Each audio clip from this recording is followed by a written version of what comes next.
do, Hackton Shaw is honour do, they live, or an Asia Shaw. Thank yous for inviting me. Thank Barry and the OGRA team. This is an incredible event. Really, a great idea to bring people together to keep memories alive and to honour people and honour memories. So I'd just like to say it's a privilege. I'm allowed to say that I was in the Fianna. I was kind of outed at the Bloody Sunday Tribunal, so I think that's why I'm here. So while I'm just a couple of focal,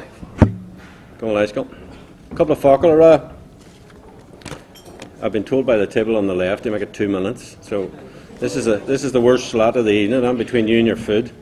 The whole idea of the Fianna started in Belfast with Bulmer Hobson on the Falls Road, and that actually happened in 1903. And it was only when he went to Dublin and hooked up with Constance Markovich and people like that they actually set up the Fianna. And the interesting thing about the Fianna was that the Fianna was organising from 1909, and when the Volunteers were set up in 1913, the Fianna were actually at the backbone of that organisation, because they had been training, they'd been working and developing their skills. So it has played a leading role from its foundation, and was actually ahead of the game almost at that point. And the Fianna of this generation, in many ways, the Fianna was described as a scouting organisation, but I think most people's experience of it was that people ended up almost on the front line when they might have been thought to be carrying out a supportive role. And it is quite poignant when you look at the number of Fianna that were killed in this phase. And although we count 20, that's not half the story, because almost every IRA volunteer in the north came through the ranks of the Fianna, and many of them went on to die in active service, to die in prisons on hunger strike, and they play a leading role in the leadership of the struggle. So the Fianna has an honoured place in this struggle, and not just the people who came through the ranks. And I suppose there's all sorts of people in this room who would have that honour of having been there. The role of the Fianna, and I think this is important in terms of OGRA, is that, and I just googled it today, and the Fianna went through all sorts of incarnations right throughout the 20s and the 30s and the 40s, and we had our own developments in the early 70s up here. And when I googled it in Wikipedia, it actually says that the most recent incarnation of na Fianna Éireann is Ógra Sinn Féin.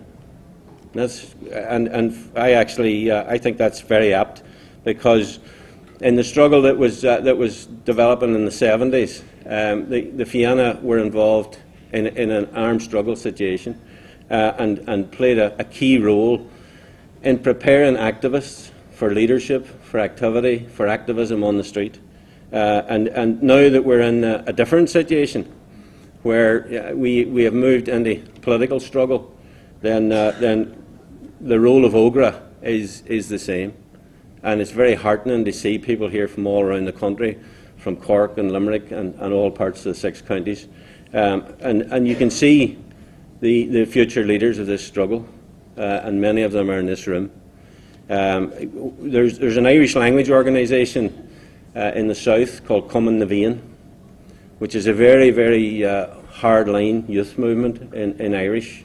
And they instill a great discipline and commitment and stuff into their work. And I listened to the chief executive of it one time some years ago, Katrina Ní Kelly, who actually is the granddaughter of the first education minister in the south. And she was able to point to all of the major Irish language organisations on the island and say the chief executive of that organisation came through the Cumann na Bhíonn and all of the leading lights.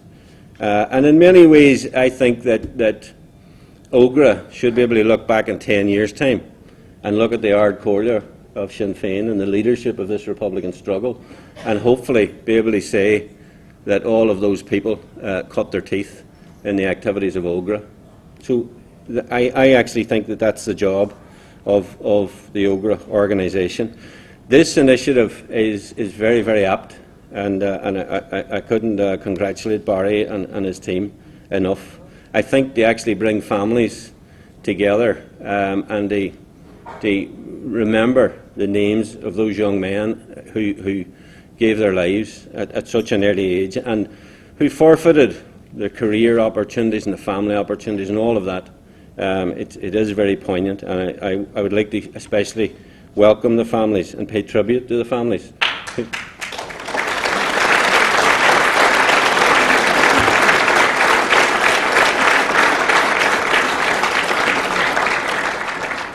Because no matter what everybody in this room might have suffered or not suffered, people who lost loved ones, especially at an early age, are carrying the major burden.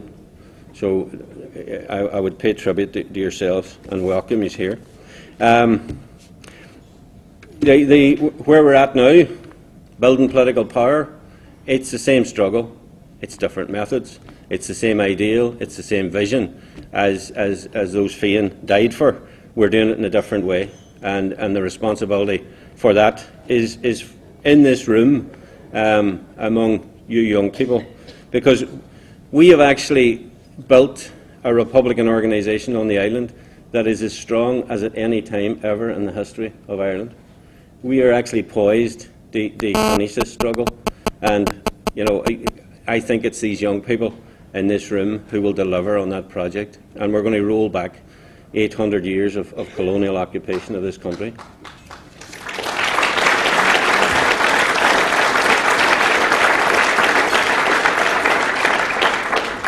So I'm aware that people are anxious to get at their food.